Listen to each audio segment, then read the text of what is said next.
On today's DNVR Broncos podcast, we are talking about the Broncos' first-round pick, Jahdae Barron, and what he brings to this team this year and what his role will be in the future. Plus, we're breaking down the latest with some new John Franklin Myers news and updates, and it all starts now.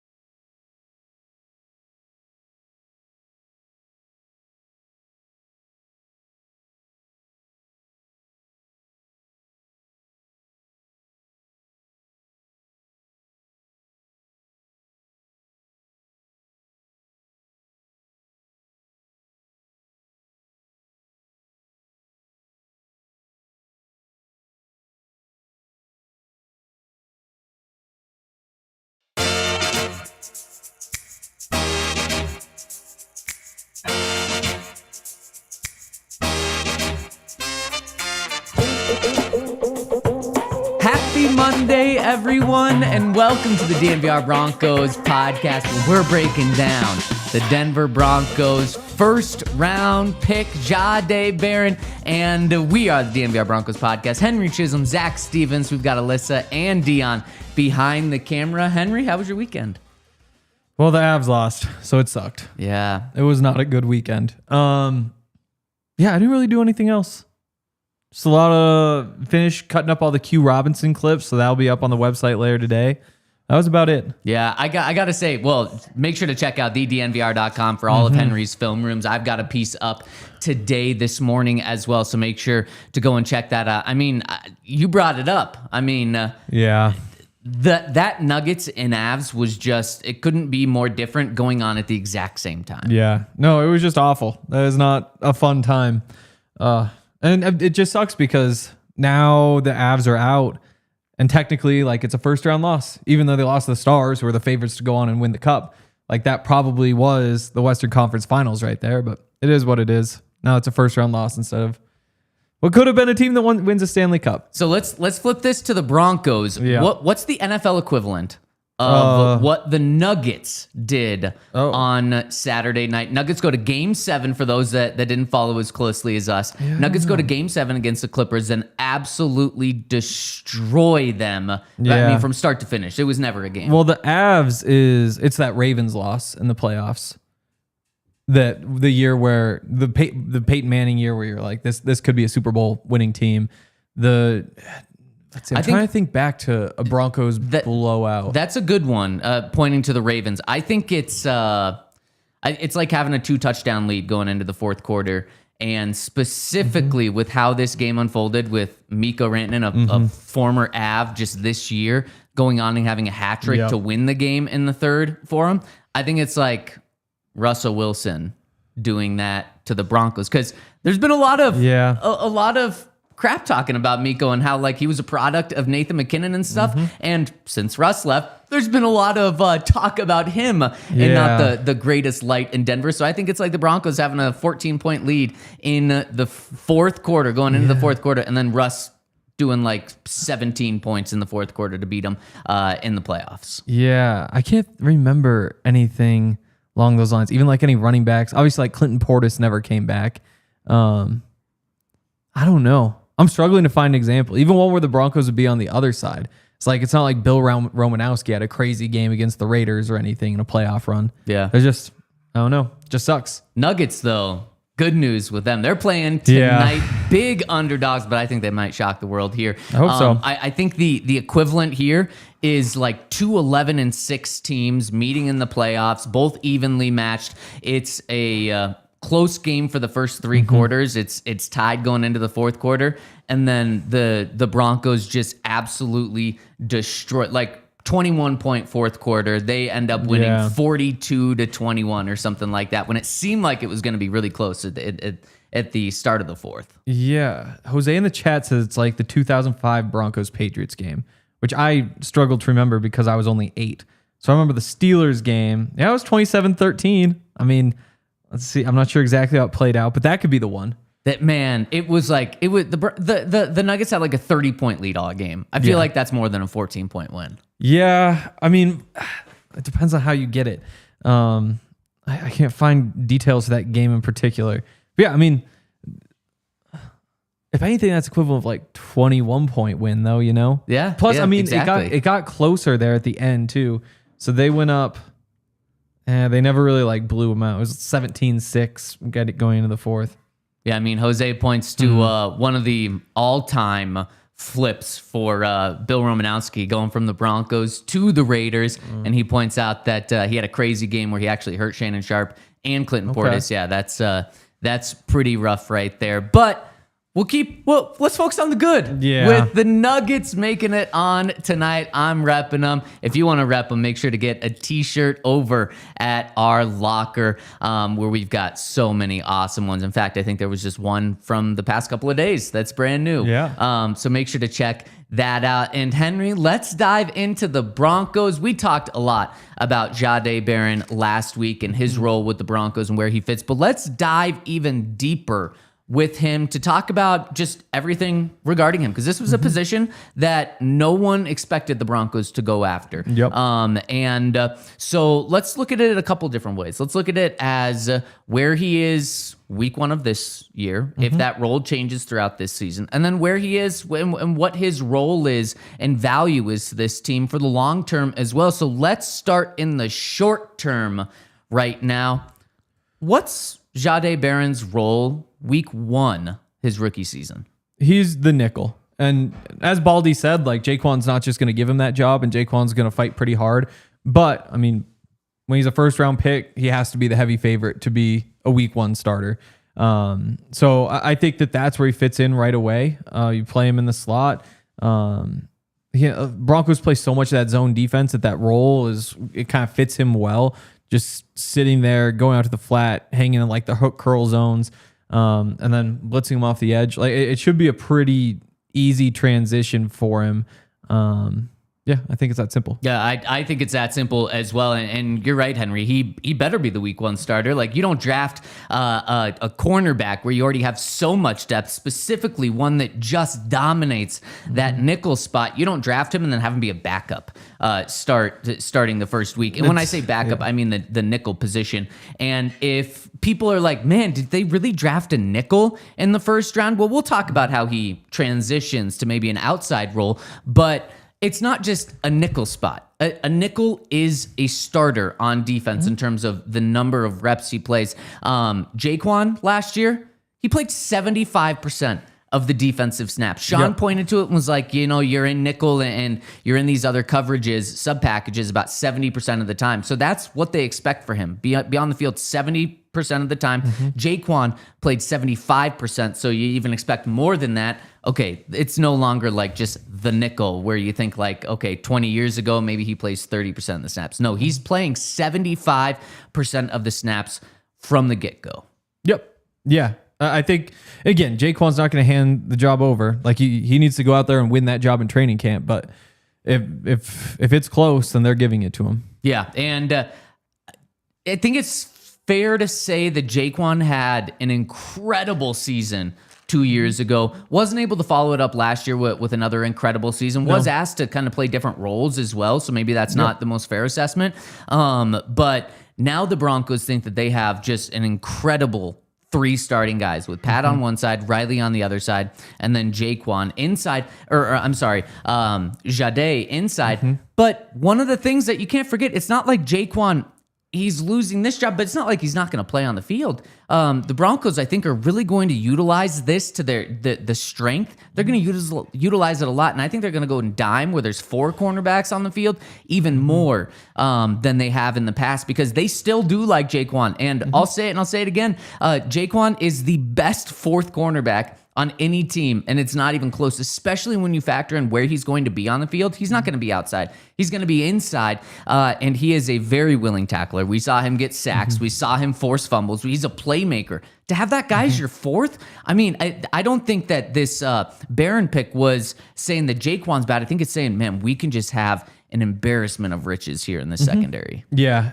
I will say it's one of those things where, like, a couple years ago, you say like, oh, they have 3 safeties. Like, they get to rotate these guys in and they never really do it. Or like, John Franklin Myers, it's awesome. You can also play him as like your big defensive end in nickel packages, add like some run stuffing ability, like that versatility, and then they never really did it. And so as much as Who were the three safeties? it was Kareem Jackson, Justin Simmons, and Caden Stearns. And everybody's like, okay, Caden Stearns, you're going to see him. They're going to get him on the field in the dime. And they just never really went to that. Well, I don't think he was ever healthy. Yeah, I mean, there were points where he was. I mean, it wasn't like consistently throughout the season, but those are those conversations that we have and have those hypotheticals. But the truth is, like, there might, average team maybe plays like 8% of their snaps with four corners on the field. And as much as you can say, like, hey, you've got the four, you can line up, go man, take a safety off and roll with these guys. Until they actually do that, I think I've been burned enough by like expecting them to use some of that exotic type stuff that I would imagine we see it in the standard dime packages. 3rd and 15, you throw them out there. Yeah. And same as usual. Yeah, I think it'll be like 20%. I think it'll be over double what a normal team does. Are they going to do it 70%? No, of course not, especially with the division kind of loading up on running backs. We saw two of the AFC West teams, division rivals, go and get a running back in the first round. Of course, the Raiders with Ashton Genty. And then one that we haven't talked about as much is Omari in Hampton. He goes to the Chargers right after the Broncos pick. Now they have Najee. They have him. Seems like Jim Harbaugh's identity has always been to run first. Seems like the Raiders now are going to run first with Geno Smith at quarterback and then Ashton Genty. You'd think that you'd go run first there. So, I'm not saying it's going to be a key part of their defense, but I would expect them to use it a little bit more because I know that they still do really like Ja'Quan. Totally. But now they think like, we have the best cornerback and we have the best defensive player in the NFL with Pat Surtain. We have a guy that was playing as a number one cornerback in Riley Moss before he got injured last year. And now we should have, maybe not week one, but as the season develops and moving forward, we should have the best nickel in the NFL as well. Okay, we just couldn't pass that opportunity up. Yeah. And yeah, like maybe against the Raiders, you could try to get away with it. Like if you say Brock Bowers is your best weapon, so we're willing to put Pat on there, even if it makes us light. Yeah. But again, I just don't buy that we'll actually see much of it. Okay. Yeah. Let's talk about where he is week 10 of this year and where he is next year. Does he stay at that nickel cornerback? Is that what the Broncos drafted him for in the long term? And let's do that after I give a shout out to our friends over at Mando. You know about Mando. Mando is a men's deodorant brand that's hyper focused on keeping every aspect of a man's body smelling fresh and clean. When I say every aspect, I mean every single aspect.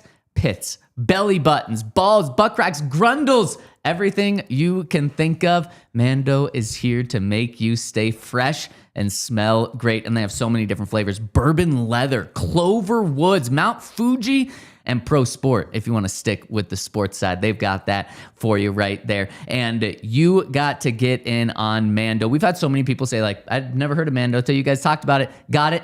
I love it. My wife loves it. Everyone loves it. And if you want to get in, they're going to give you the starter pack is perfect for new customers. It comes with a solid stick deodorant, cream tube deodorant, 2 free products of your choice, like a mini body wash and deodorant wipes, and free shipping. And as a special offer, our customers are getting $5 off a starter pack. That equates to over 40% off your starter pack with all of the free things that you get in that starter pack as well. If you use that code DNVR at shopmando.com, that's SHOPMANDO.com.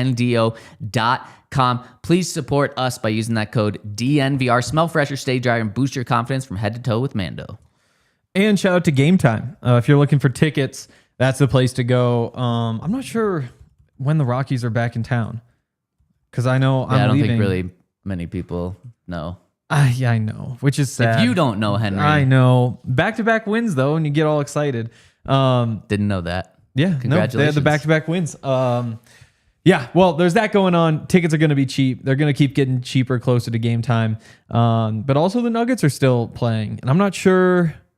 I think it was like $120 to get into the door, get in the door this past series. So I'd imagine it goes up to like $160 or so, which is still not an terrible. incredible deal. No. If you can get it for less than that, because I mean, I guess the Clippers don't have many fans who drive up prices.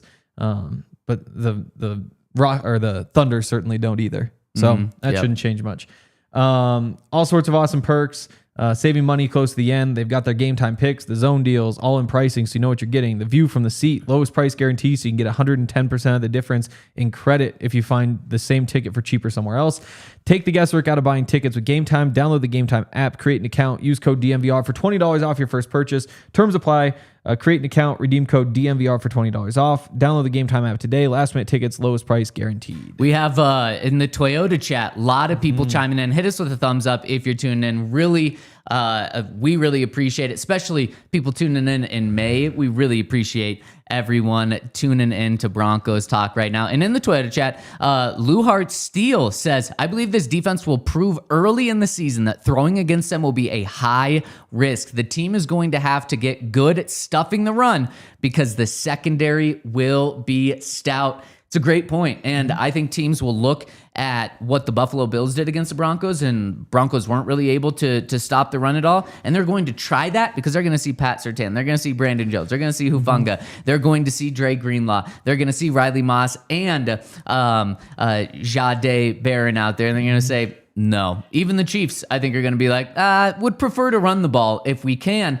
And if you can't stop the run, then Henry, no one is going to throw the ball on this secondary. So I do think that's going to be key.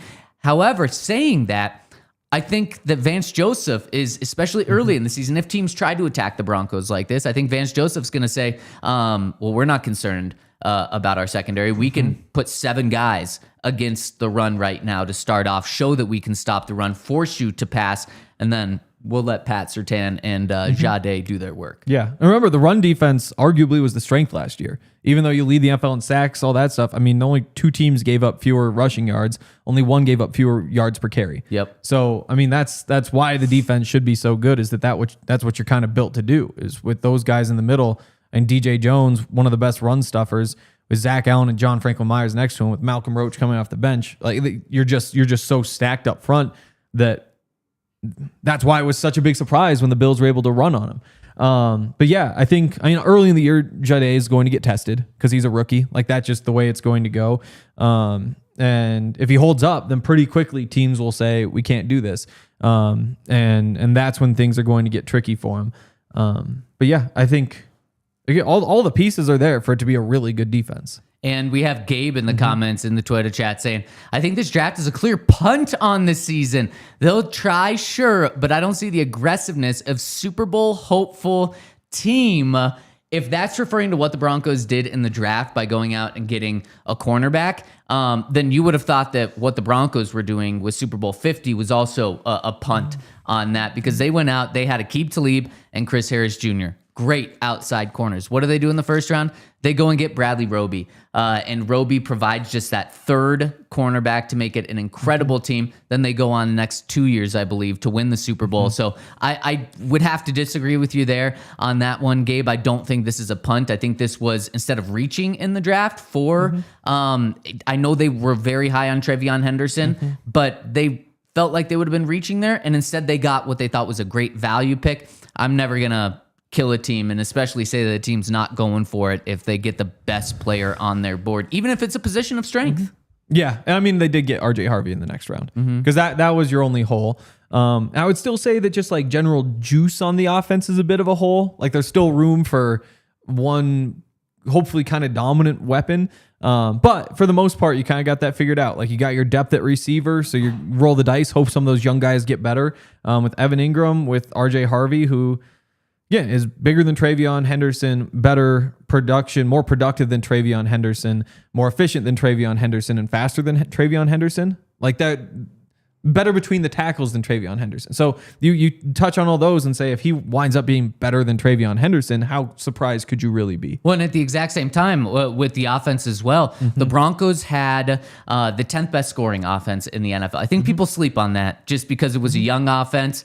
You look at the weapons they had last year, didn't really start exploding until the end of the season when Marvin Mims really took off. But you could argue that the Broncos added their 2 most explosive players on offense this offseason, with Harvey and with Evan Ingram as well. Especially what Evan told us and Benny Fowler was that Sean told him he wants him to be a vertical threat. No more of this like 5-yard stuff. Well, we'll do that a little bit, but you're going to be a vertical threat for us. I think that's going to open up Evan Ingram a ton. I think the 3 most explosive playmakers on the offense.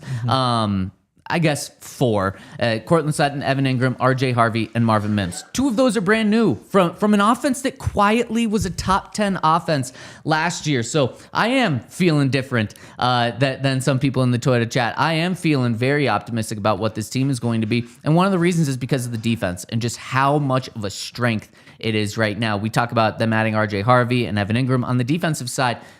3rd best defense in the NFL last year in terms of points given up. They added Talanoa Hufanga, $13 million per year safety, a first-team All-Pro. They added Dre Greenlaw. When he's healthy, a straight-up Pro Bowl type of player. And then they went out and used their first-round pick on Jahdae Barron. So, Henry, do you see Jahdae's role changing at all over the course of his rookie season? No. I mean, only if there's an injury. I think...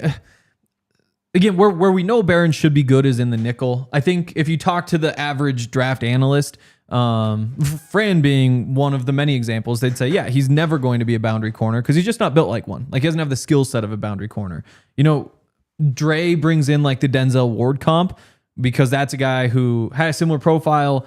Dre said, you know, he's never going to be a boundary corner. But then, despite the size and kind of maybe the lack of polish coming out of college, he was able to figure it out. So it doesn't mean that it's impossible, but I'd say for year 1, you would expect him to be in the nickel. So it's very similar to Riley Moss when he came out. I mean, a lot of people wanted him to move to safety because he came from a defense where there's a lot of off coverage. So you're not lining up on the line of scrimmage. You're not pressing guys and a lot of zone coverage. I think Riley played like 18 snaps of man coverage in his final season there.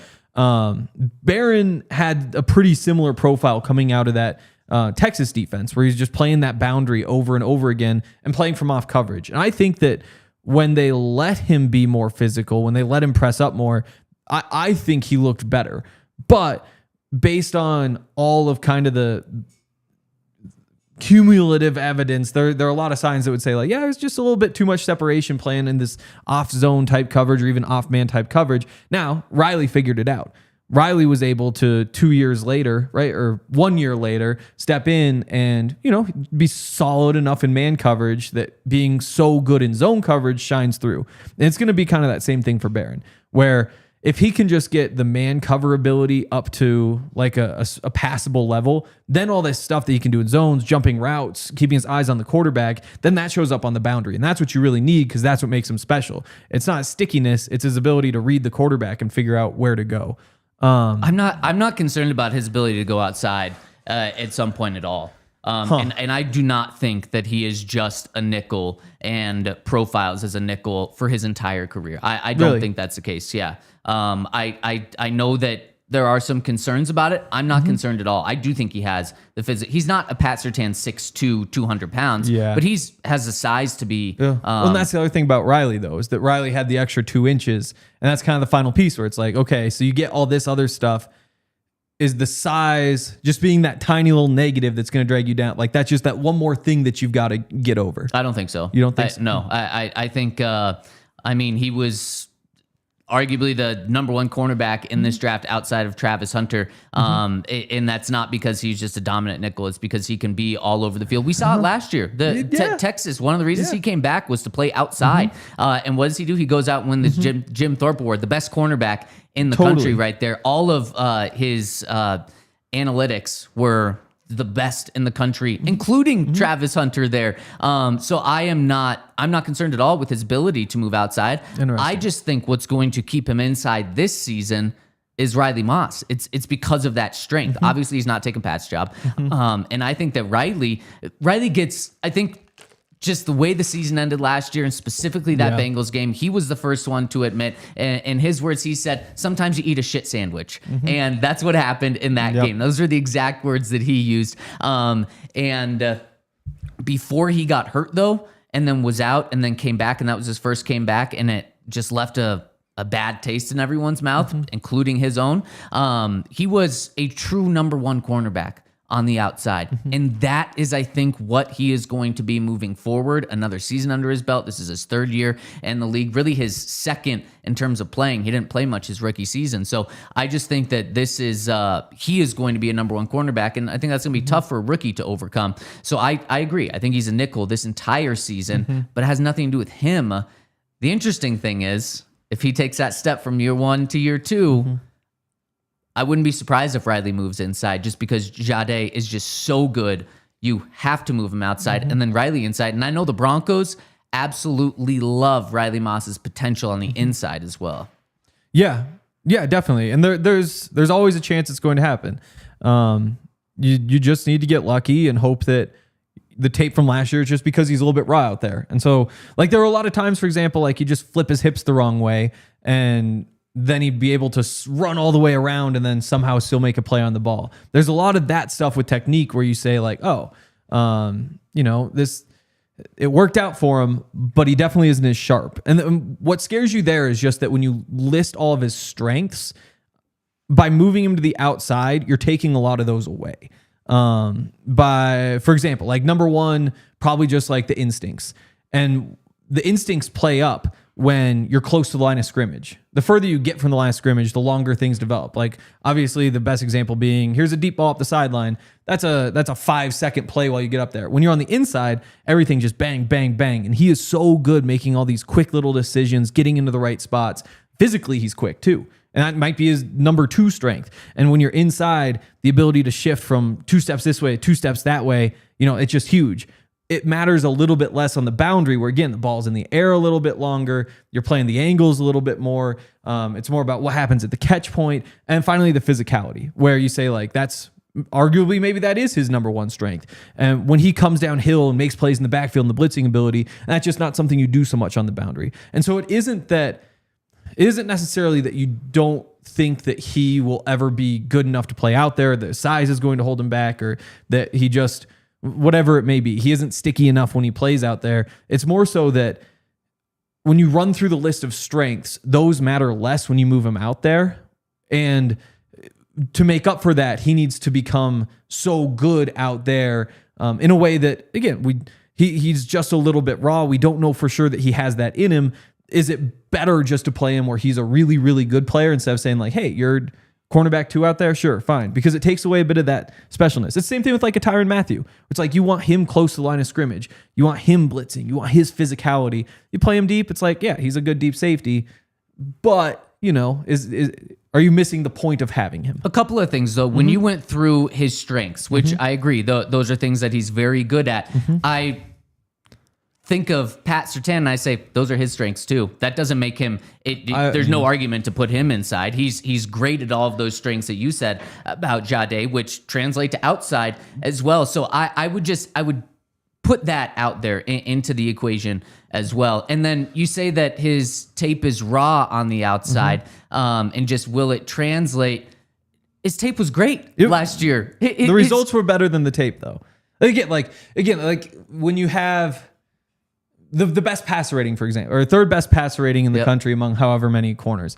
Again, it's not a bad season. It's that, a couple of his interceptions kind of bounce into his hands. At the same time, that's there are how a couple more interceptions could happen, though. But there's also, he didn't give up a touchdown, so that doesn't get factored in. There's the big drop on the goal line in the Ohio State game where you're like, how did number 17 not just hold on to that ball? But those happen for every player on offense and defense. But I think that when you go through and watch, you see that he is, specifically in man coverage, he catches a couple breaks. So you see things like on the third down out route, 3rd and 5, lined up on a tight end, starts with his heels on the line, on the line to gain. And so, like, you're sitting there, it's like, okay, he just has to squat. He can trust his speed. There's no reason for him to drop back. And then he drifts downfield, and you're just like, don't drift there. Go straight on the line. You're just trying to prevent him from getting to this line. But again, the tight end drops it. And so I think that when you watch some of those things, there is a lot to like. And again, you can find somebody out there who says he has potential to play on the boundary as well. It's just that when you look at where things are going really well, where you say, like, oh my goodness, this guy is a really great player, a lot of those come from the nickel. Where again, like,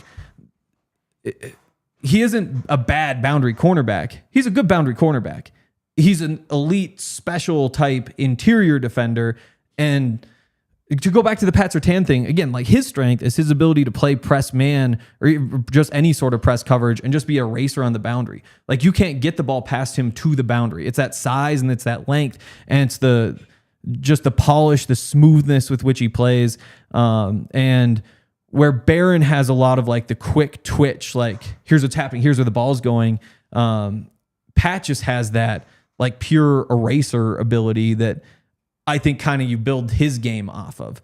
Like his big thing is like, you line this guy up against me, he is not getting open, and that's just not Barron's strength. I think so. I think he is that type of cornerback. I think he's a lockdown cornerback on the inside and the outside. And as Gen X put it in the Toyota chat, said he doesn't see many differences between Riley Moss and Jahdae Barron. And he says that's a good thing. And I completely agree because Riley Moss, again, incredible outside cornerback last year before the injury. He can also be incredible on the inside. That's exactly how I see Jahdae. So Henry, I want to know what saying everything you did. I want to know what you think his future role is, and I want to get your thought on that after I give a shout out to our friends over at Toyota because they're not just our friends, they're your friends as well. Because just like a good friend, they are doing Drive to the Playoffs giveaway. They're giving away so many awesome things this playoffs. Enter now for your shot at winning incredible prizes, including playoff tickets, a private suite experience for you and your friends, a flyaway to see the Nuggets play on the road, or a chance to drive away in an all-new epic 2025 Toyota 4Runner. Click the link in our description to sign up. I've already done it. I would hope everyone would do it right now. Click the link in our description, and you are going to have the opportunity to win one of these awesome prizes as they celebrate the Nuggets playoff run right now. And if you want to get your hands on a Toyota as well, drive to the playoffs with your local Front Range Toyota stores, AutoNation Toyota, Rapo Centennial, Corwin Toyota in Boulder, Groove Toyota in Inglewood, Mountain States Toyota in Denver, Stevenson Toyota East in Aurora, and Stevenson Toyota West in Lakewood. Toyota is a proud partner of the Denver Nuggets and the official vehicle of DNVR. And shout out to Lucy. Lucy is 100% pure nicotine, always tobacco free though. They have pouches with an extra surprise. So each pouch holds a capsule that can be broken open to release extra flavor and hydration. Lucy's popular around this office for people who, I guess there's some who are stopping smoking, some who just like nicotine choose Lucy. You can set yourself up with a subscription. So if you're a frequent user, you can just have it delivered straight to your door over and over and over again so you never run out. All sorts of different flavors, all sorts of different strengths. Let's level up your nicotine routine with Lucy. Go to lucy.co/DNVR. Use the promo code DNVR and get 20% off your first order. Lucy has a 30-day refund policy if you change your mind. Again, that's lucy.co and use code DNVR to get 20% off. Here comes the fine print. Lucy products are only for adults of legal age, and every order is age verified. Warning, this product contains nicotine. Nicotine is an addictive chemical. And again, shout out to everyone tuning in with us. Hit us with a thumbs up. We really appreciate it. Hit us with a 5-star review on iTunes, Spotify, wherever you listen to podcasts as well. Okay, Henry.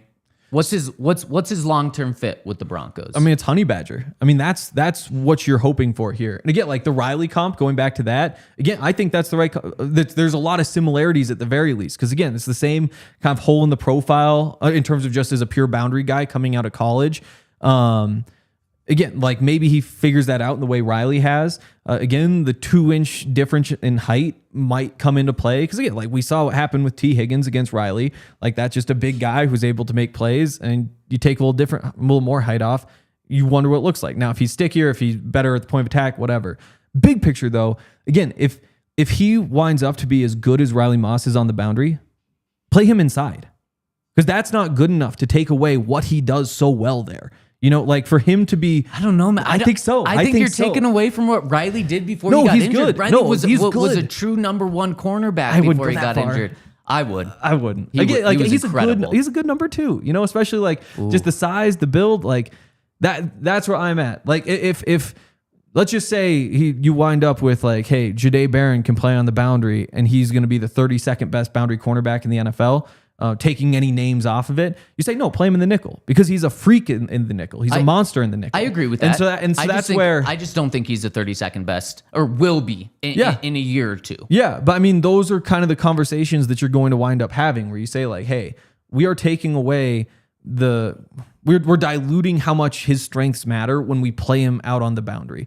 And maybe that position is so much more valuable that it's worth doing. And again, maybe he turns out to be like a Trent McDuffie, a guy who is maybe a little bit undersized, plays nickel, winds up bouncing outside when I guess for the Chiefs, they moved him outside because L'Jarius Sneed got traded, and they're like, we're going to play as number one. And it worked out pretty well for him. There's a chance that, again, he's a first-round pick. You got Jahdae. Like, that's what you're hoping for. And Jahdae has even said, like, that's a guy I study. And if you roll the dice and get a favorable outcome, then that's great. But if you're just saying, like, what is the most likely outcome,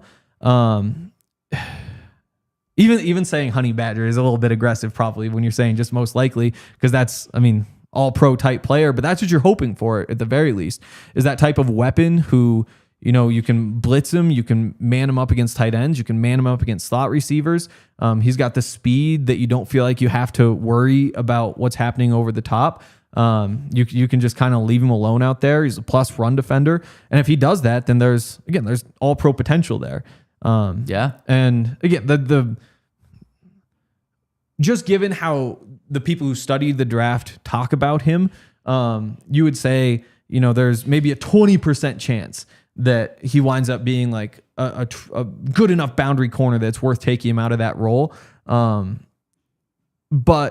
that possibility is there. There is a chance that he's just that sticky, that the size doesn't matter, that you're able to work out the kinks enough to where you say, like, okay, he can do this at such a high level that we're willing to take this freak kind of like X Factor type player off the field in the nickel. So we're just gonna have to agree to disagree about how we see him on the outside, but not just on the outside, because Henry, you just brought up a player that doesn't play cornerback, that drafted as a corner though, that plays safety though. So I want to know, like, because you say that he could be this guy that Tyrann Mathieu was in the NFL.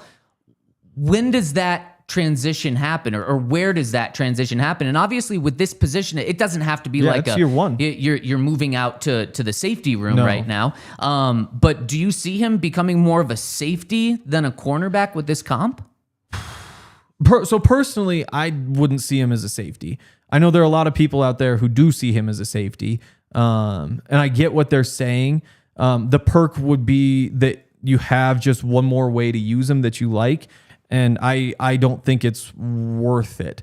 Although if you're saying like long-term safety or boundary corner, safety might be more likely, but again, I just wouldn't push it. Tyrann Mathieu was drafted as a corner though, so like he's coming in, he's playing nickel right away. Like, and he's just playing nickel all the way through. Brian Branch, technically a safety. You're drafting Jahdae Barron to be Brian Branch. Like that is nickel is its own kind of thing at this point, where it's the run stuffing ability that comes with that position being an every down role has become so important that you wind up seeing safeties move there, you see corners move there. So no, I think he's going to be in the cornerback room for forever, but that would be the kind of player that you're looking at in that role. Again, like you probably don't play him deep. Maybe late in his career you decide to do that, but that's a problem for way down the road. Yeah. What I think his position turns into in the long haul is I do think he bounces outside and Riley bounces inside, because I do see special at the cornerback position, and I do think he's very much going to be able to handle the outside. And I think the Broncos in a year or two say, okay, let's have Riley be a dominant inside and have Jahdae be a dominant outside. But I mean, it's a toss up there, and I see a first round Chris Harris Jr. And you talk about some of the limitations, the height, the size. Chris, that was a big question when the Broncos bumped Chris to the outside was, well, he's a smaller guy. He's a dog, and he was able to handle that. I think Jahdae has that very similar makeup where I do understand why some draft people say, well, he's got some limitations. Really, the best spot for him is inside. Well, we saw it happen in Colorado, in Denver, in this past decade, where a guy was able to go outside playing opposite a guy that was very physically gifted with Aqib Talib, just like they are with Pat Surtain on the outside too. So I think that's exactly what's going to happen. Is it's going to be a little hesitation. Does he have the size? Yes, he's actually bigger than Chris. And so I think he is going to bounce outside there. And you know what? That's what's great about sports is we can disagree and just see how it unfolds Colts here, but we do agree week 1 and probably his entire rookie season going to be a similar role. And then our future and where we view him moving forward is going to vary a little bit. But whichever way, we both think that the Broncos got a big-time playmaker here. Yeah, and this year it'll just depend on injuries. Because at some point you do try him outside. And unless you really think he's far away now, then you'd be willing to do it whenever kind of the opportunity arises. So if you wind up saying like we don't have Riley for a game, we want to bump Barron outside in our base defense, or we want to bump him out there for an entire game, it's interesting. I think maybe the more interesting scenario is if Riley doesn't play well, which hopefully just goes out there and plays well. But if you're in a situation where you say like, this just isn't working, whatever, sophomore slump, Damari Mathis's, as some would say, then you run into, do we want Barron outside with Ja'Quan in the slot? Do we want Barron to stick with what we've seen that he's good at and play a Chris Abrams drain outside? So I think at some point, just given that this is the NFL, you're going to run into like some sort of decision to make about how you want to run with things out there. But if I had to make the bet, I would make the bet that he's nickel all the way through. Even maybe there is a game in there that's like Ja'Quan's game last year where you say, I think against the Chargers, like we need a boundary corner. Ja'Quan, you've been so good in the nickel. We're going to give you this chance. You say like, the speed limitations were what they thought they were. On this show, when we disagree, we put it to pizza bets. Oh, okay. You want to do that? Sure. Yeah. I say he's an outside corner at some point in his career. You say nickel what do we mean all by the way. outside? I think it's pretty clear. I mean, what Riley Moss was last year. Okay, so just never really plays the nickel. Is more of an outside corner than an inside. More snaps outside than inside. Yeah. Okay. Yeah. Just so you know, last year in his outside corner season, I think it was 68% outside, 32 inside. For Riley? No, for... yeah. Okay, cool. He is going to be so he just go all more over snaps the field. outside than inside. Yep, exactly. One season in his career. Exactly. Ooh, one season is tough. Okay, let's do it. Wait, one season in his career. Yep. We're talking about, no, because I think inside is where he's going to be this year, his rookie season. Yeah. So what were you saying about one season in it? Oh, just one season. Yep, at one point. Yeah. I love it. Okay, I love it. cool. Boom. Let us know whose side you would take here. Is it an even bet? Would you take Henry's side? Would you take my side? The just one season's the interesting part. That's fun. Like, do they try it at some point? I do think it will. If they move him outside, I think he's going to stay there. So we can go over multiple periods. No, one's good. Also, one more thing that I just want to throw out there is the Broncos still love the potential of Riley Moss being inside. And so I think that's something that will come into play with this. Is it's not a demotion for Riley if they put him inside in a year or two. I think it's more so that, man, Sean just loves the idea of him being inside playing that nickel spot. Which is like, you get it. Because it's the same concerns about Barron when Riley was drafted, which I think is even a bigger conversation. Because same concerns about Chris Abrams' drain. The fact that they like Ja'Quan McMillian, who again, had never played a slot nickel in college. Like the Broncos have a type at cornerback, and potentially even at safety, you could say, just looking at how those guys are built. Like the 6'3" rangy Justin Simmons, like that's just not their type back there. Now they obviously have Pat too, who's a lockdown cornerback, but I think Pat fits any system. So I think that might be the other interesting piece. Well, especially because even Riley coming out, people were saying like maybe he's a safety. So maybe for other reasons, but yeah. Yeah. No, there was again the white thing definitely helps the safety case, but there was like play so much zone, like all that sort of stuff. It is the exact same kind of mold. I just wonder, based on what you've seen from Riley so far, based on what you know Jahdae does when he's given those opportunities in there, he's just a complete playmaker. It would be really, really tough for me to say, we got to make this switch. Unless, again, like if you go into a game and you give up 300 passing yards and you say, hey, we feel like that this was a big reason why, then maybe you try it. But I don't know. Personally, I like Riley on the boundary, especially when you have a Jahdae. If you wound up with like another true boundary cornerback, somebody who's 6'2" and runs a 4.3 something, then you'd say like, okay, let's try Riley in the slot in this situation. But with those two, and just given where they are at this point in their career, you've already gone through the process of getting Riley up to speed outside.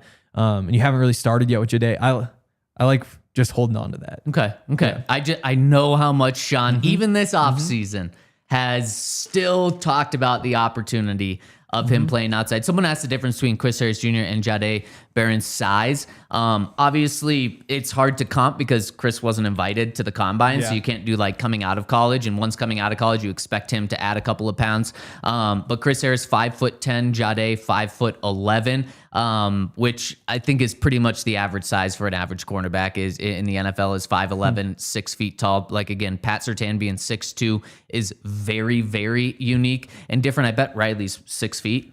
He's 6'1". He's 6'1". Yep. Chris 6'1" at the Harris, combine. when he was playing, was 195 pounds. Jahdae at the combine, 194 pounds. So slightly bigger there. So 4'4", for Chris Harris. 4'4", 40. Yep. So that's where Barron has him. Yep. Exactly. So, okay, let's continue this conversation after I give a shout out to us over here at the DNVR. We were just running our big Die Hard sale. If you want to get in, you get a free t-shirt when you sign up with us. You get all of our content, not just Broncos, but Nuggets, Avs, Rockies, Buffs, Rams, everything that we cover here. You get the Die Hard membership card, access to all of our premium written content, entrance to the Discord lounge, discounts at the bar for watch parties, and discounts on all of our events like our tailgates that we've got coming up with the Broncos in the fall. We really think that it's an incredible deal, and we'd hope that you would sign up, support us as well. You get all those film rooms. I don't know. Riley Moss listed at 6 foot on the Broncos website. Really? I could swear Combine was 6'1". 6 foot 193, which would just be 1 inch taller and the same weight as Jahdae there. Weird. Pat being 6'2" is extremely unique and big. Yeah. Like that's a massive I thought he was like cornerback. 6'3" though. 6'2", 6'3". Yeah. Yeah, I'm curious. I'm pulling up the combine stuff too, because I definitely pulled up Riley's combine stuff. Maybe I was just wrong. So I wrote 2 inch difference. Maybe it is only 1. And Pat Surtain is 6'2". Interesting. Even at the combine, he wasn't even like 6'2" and 3/8 or something. I don't know. I'm just looking at the Broncos website, Okay. which typically the team websites will always say a guy's bigger than they think. are. So I wouldn't assume that he's 6'3", and they would actually list him at 6'2". Yeah. Oh, Jose's saying I just said a pause moment there. Oh, I didn't hear it.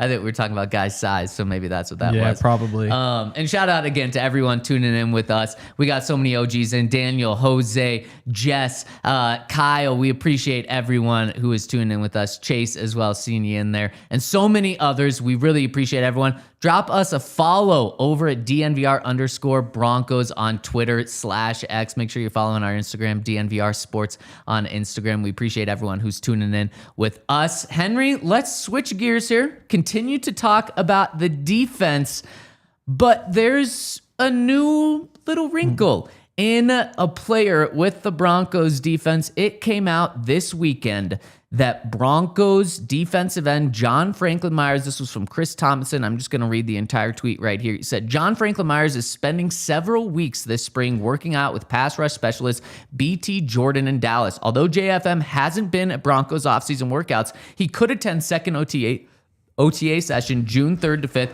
and definitely will be at June 10th to 12th mandatory mini camp. So the way it's phrased by Chris is, and I'm sure that this is right, he's spending several weeks this spring working out with a pass rush specialist in Dallas, meaning he's missing the Broncos offseason workouts, at least so far. He could attend, says he will be there at mandatory minicamp. When I see this, though, Henry, I am reminded what we've seen JFM say this offseason, literally responding to one of my tweets when I put out something like, you have a lot of guys that could be up for contract extensions, and I think one of the names that I threw out was Nick Bonito, and he responded and said, and JFM too. And he's had a couple of other tweets here and there making it known, like, he wants a new contract as well. He feels like he outplayed his contract last year. I would agree with him totally. He has 1 year left at about, I think, $7.5 million. It was a 2-year, $15 million deal that he agreed to when the Broncos traded for him last year. So when I see all of this, my mind also does go to, like, and tell me if I'm wrong for this, but my mind also does go, Cortland did this last year when he won a new contract. It's not like Cortland wasn't working out in Florida, but he just stayed away from the Broncos offseason workouts. Now JFM might be doing this as well. And maybe there's a little message also being sent from JFM here. I mean, I have no idea what he's thinking or what he's going to do, which is like the starting point. If he winds up not showing up to something, then that's when I'll kind of lock in. But I do get from his perspective why but he isn't showing up to something right now. It's true. I mean, if he goes through the whole offseason thing and never does anything, that's when I'll think about it. To me though, like I see from his perspective where as a guy who I don't even know how to say it. Like he's always just kind of been some sort of like third wheel wherever he's been. From like his Super Bowl season with the Rams, where he says he learned so much, but at the same time just couldn't get on the field because you've got so many like the Ndamukong Suh, Aaron Donald, all those guys. To then finally winding up with the Jets, where again he was sat there for a couple years, got the contract extension, but pretty quickly after that winds up getting traded and accepting the pay cut with the Broncos. So I just say for a guy who's 28 now,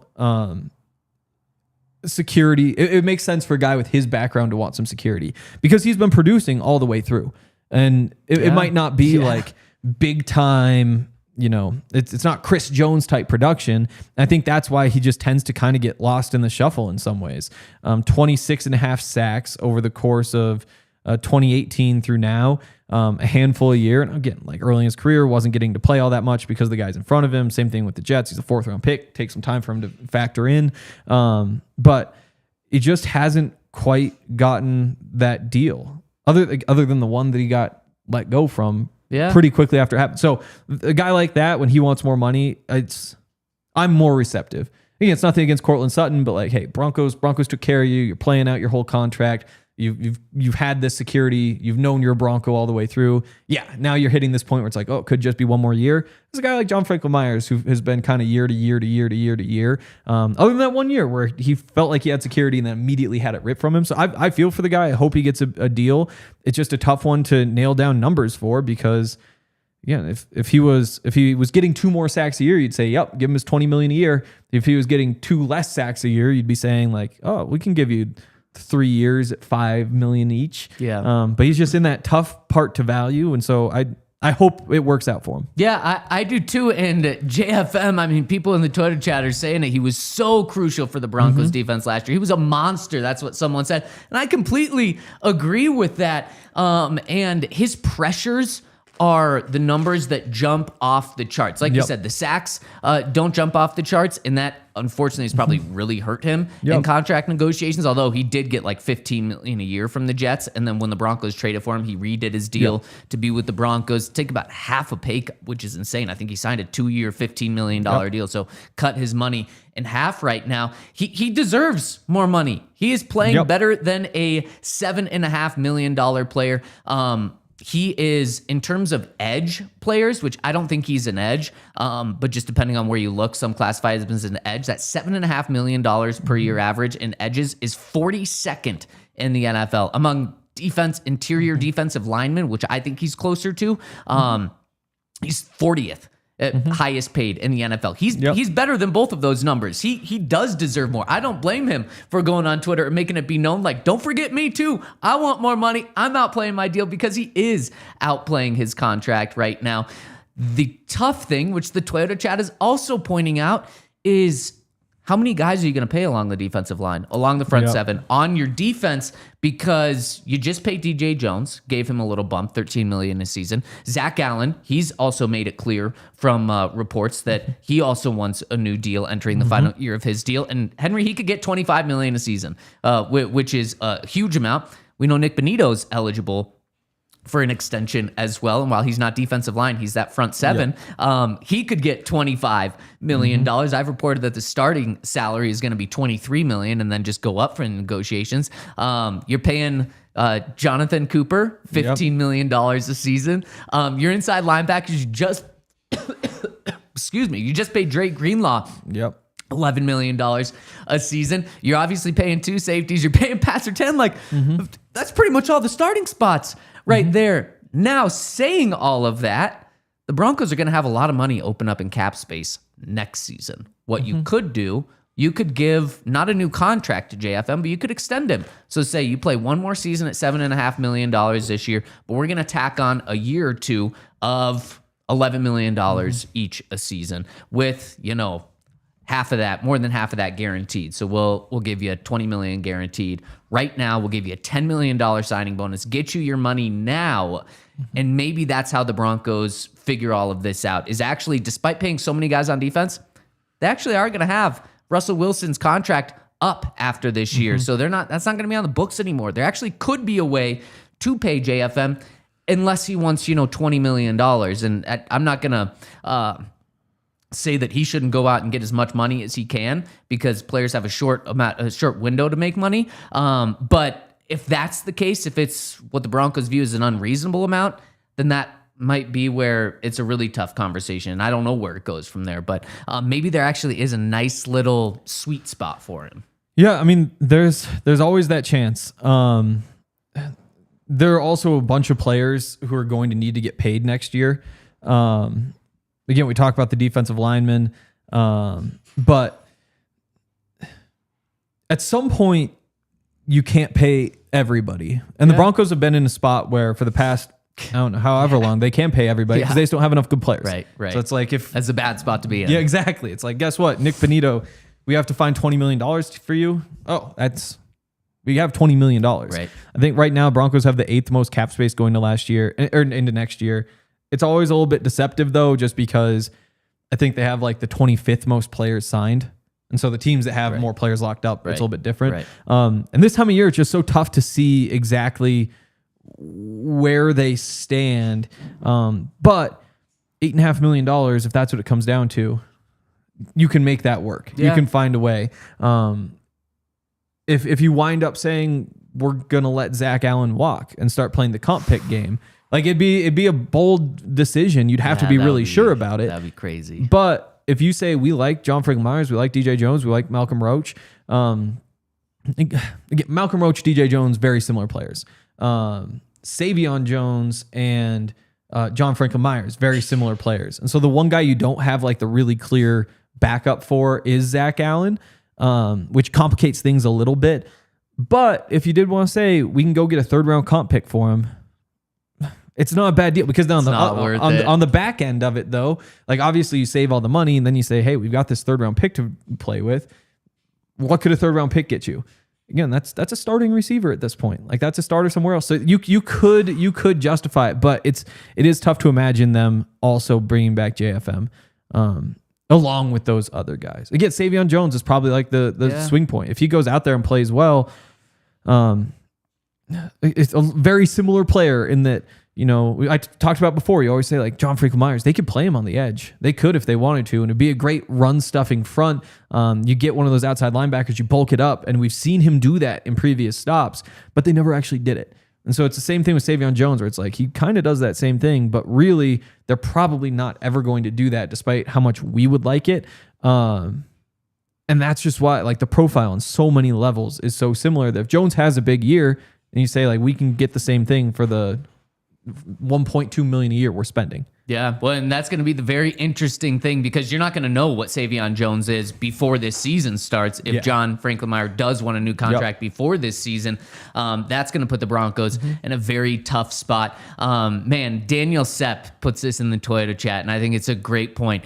He talks about Malik Jackson, and then I think of Derek Wolfe. And the Broncos, they didn't have to choose between those two, but it ended up coming down to they got to choose one of them. Yep. Maybe it's a very similar situation with a very similar position and players. Like JFM is great. Zach Allen is great. You can't, in my opinion, and I've been saying this in the chat, you can't let Zach Allen walk. You wouldn't think so. You got to pay. You're paying DJ Jones a lot of money, but you're not paying $25 him. million? You're not paying him crazy money. But that's the thing. Like eventually there's a line. And if he does what he did last year, you pay him $25 million. Yes, you absolutely do. I would sign Zach Allen up for... that's because eventually there's a line somewhere. Man, if you give Zach Allen a 4-year, $100 million deal with $70 million guaranteed, I think that deal is signed I right would now. imagine. But we've got time to continue to talk about that because there's other guys. Nick Bonito, what do they do with him? Cortland Sutton, he still wants a new deal. There's so many other guys to talk about, which is keeping our show busy. And speaking of our show busy, we've got an awesome guest joining us tomorrow. And I'll tell you guys who it is. Alex Singleton joining the show live tomorrow at 11 a.m. right at the start of the show. So you're going to want to tune in to that. Hit us with a thumbs up on the way out. Drop any questions you have for Alex in the Toyota chat, and we will get to them tomorrow on the DNVR Broncos podcast. Looking forward to it. Shout out to Henry. Shout out to Dion and Alyssa. And shout out to Alex for joining us tomorrow. Have a great Monday.